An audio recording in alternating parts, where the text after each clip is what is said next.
When we came to Socrates, I recognized him very quickly by his flat nose. Well, I said to him, so you are the one. So you are one of the Almighty's confidants. All the inhabitants of Europe except the Turks and the Tartars of Crimea who know nothing pronounce your name. With respect, it is revered, loved this great name to the point that people have wanted to know those of your persecutors. Melitus and Anytus are known because of you, just as Ravaillac is known because of Henry IV, and I know Moon, Mercury, and Mars, one God. This is Voltaire. Francois Marie Arionette de Voltaire. They said 23,000 Jews were murdered who danced before a calf. 23,000 Jews. 24,000 were killed while lying with the Midianish women. 24,000? The number of those massacred for such errors and offenses amounts to nearly 300 fucking thousand fucking the people fucking shit.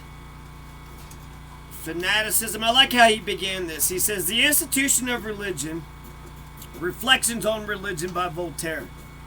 Reflections on Religion by Voltaire. 1764. The ecclesiastical ministry, the institution of religion, exists only to keep mankind in order and to make men merit the goodness of God by their virtue. Everything in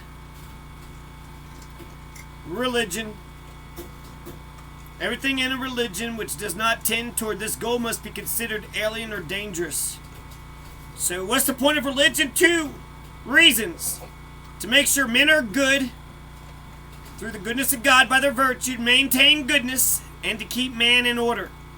Order and goodness. Goodness and order. Order and goodness and goodness and order. Can we get goodness and order without motherfucking dumbass religious bullshit? Instruction, exhortation, threats of torments to come, promise of immortal beatitude, prayers, counsel, spiritual help are the only means ecclesiastics may use to try to make men virtuous here below and happy for eternity. All other means are repugnant to virtue. Supposes liberty. Virtue supposes liberty, as carrying of a burden supposes act of force. Under coercion there is no virtue, and without virtue there is no religion. Make a slave of me, and I will be no better for it. The sovereign even has no right to use coercion to lead men to religion, which in its nature presupposes choice and liberty. Okay, eternal natural law, fanaticism, Jean Diaz, Bartholomew Diaz. Fanaticism is to superstition what delirium is to fever and rage to anger. The man visited by ecstasies and visions, who takes dreams for realities and his fancies for prophecies, is an enthusiast. The man who supports his madness with murder, that, however, my friends, is a fanatic. Jean Diaz, in retreat at Nuremberg, was firmly convinced that the Pope was the Antichrist of the Apocalypse and that he bore the sign of the beast. He was merely an enthusiast. His brother, Bartholomew Diaz, who came from Rome to assassinate his brother out of piety, and who in fact did kill him for the love of God, was one of the most abominable fanatics ever raised up by superstition. Now, Ukte, who goes to the temple on a solemn holiday to knock over and smash the statues and ornaments, is a less dreadful but no less ridiculous fanatic than Diaz. The assassins of Duke Francois de Guise, of William Prince of Orange, and King Henry III, King Henry IV, and so many others, fanatics sick with the same mania as Diaz. The most detestable example of fanaticism was that of the burghers of Paris, who on St. Bartholomew's night went about assassinating and butchering all their fellow citizens who did not go to mass, throwing them out of windows, cutting them to pieces. These are cold-blooded fanatics such as judges who condemn to death those who have committed no other crime than found to think like them. I just want to read actually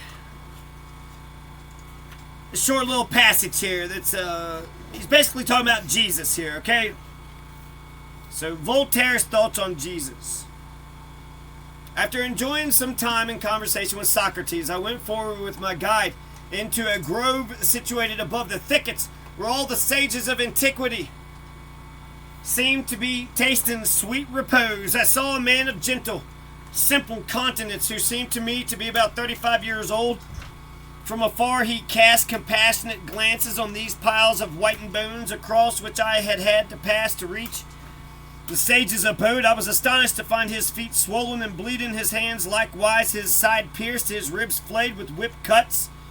Good heavens, I said to him, is it possible for a just man, a sage, to be in the state? I have just seen one who was treated in a very hateful way, but there is no comparison between his torture and yours. Wicked priests and wicked judges poisoned him. Were priests and judges your torturers? He answered with much courtesy, yes.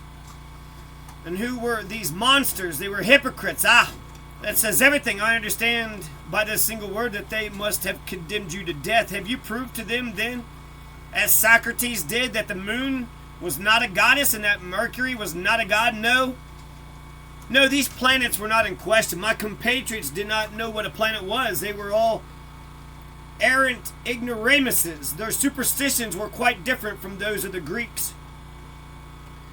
You wanted to teach them a new religion then? Not at all. I said to them, simply love God with all of your heart and your fellow creature as yourself. For that is man's whole duty. Love God with all your heart and your fellow creature as you love yourself. That is man's whole duty. Judge if this precept is not as old as the universe. Judge if I brought them a new religion. I did not stop telling them that I had come not to destroy the law, but to fulfill it. I observed all their rites, circumcised as they all were, baptized as they were, the most zealous among them. Like them I paid the Korban. I observed the Passover as they did, eating, standing up, a lamb cooked with lettuce.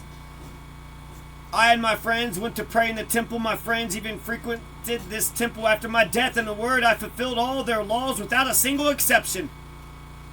So Jesus was a good Jew.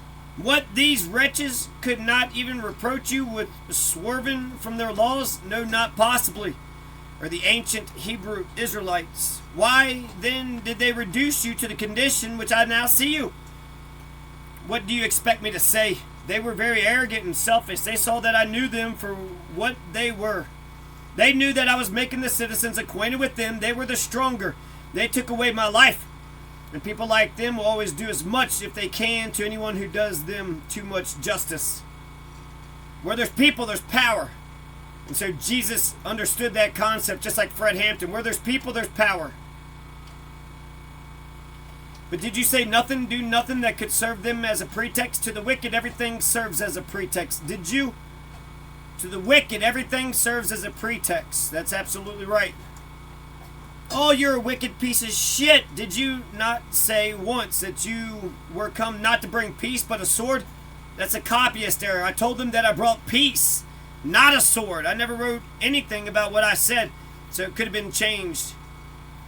Evil intent. So you therefore contributed no way by your speeches, badly reported, badly interpreted, to those frightful piles of bones which I saw on my road in coming to consult you.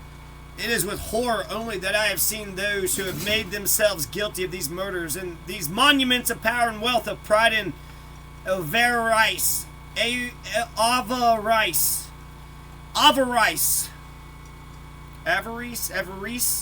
greed. These treasures, these ornaments, these signs of grandeur which I have seen piled up on the road while I was seeking wisdom, do they come from you? That is impossible. I and my followers lived in poverty and meanness. My grandeur was in virtue only. I was about to beg him to be so good as to tell me just who he was. My guide warned me to do nothing of the sort. He told me that I was not made to understand these sublime mysteries, but I did implore him to tell me in what true religion consisted. Have I not already told you? Love God and your fellow creature as yourself. What if one loves God? Can one eat meat on Friday? I always ate what was given me, for I was too poor to give anyone food. In loving God and becoming just, should one not be rather cautious not to confide all the adventures of one's life to an unknown being? That was always my practice. Can I not, by doing good, dispense with making a pilgrimage to St. James of Compostela? I have never been in that region. Is it necessary for me to imprison myself in a retreat with fools? As for me, I was making little journeys from town to town. Is it necessary for me to take sides either for the Greek church or the Latin church when I was in the world, I never differentiated between the Jew and the Samaritan. Well, if that is so, I take you for my only master. And he made me a sign with his hand, which filled me with consolation. The vision disappeared, and a clear conscience stayed with me. Woo! Every sect of every kind is a rallying point for doubt and error. Scotist, Thomas, Realist, Nominalist, Papist, Calvinist, Molinist, Jansenist are only pseudonyms. There's no sex in geometry. One does not speak of a Euclidean or an Archimedean. Archimedean, I think Lincoln was a Euclidean. Archimedes, Euclid, Pythagoras. Yes, these are the gods that I want to talk about.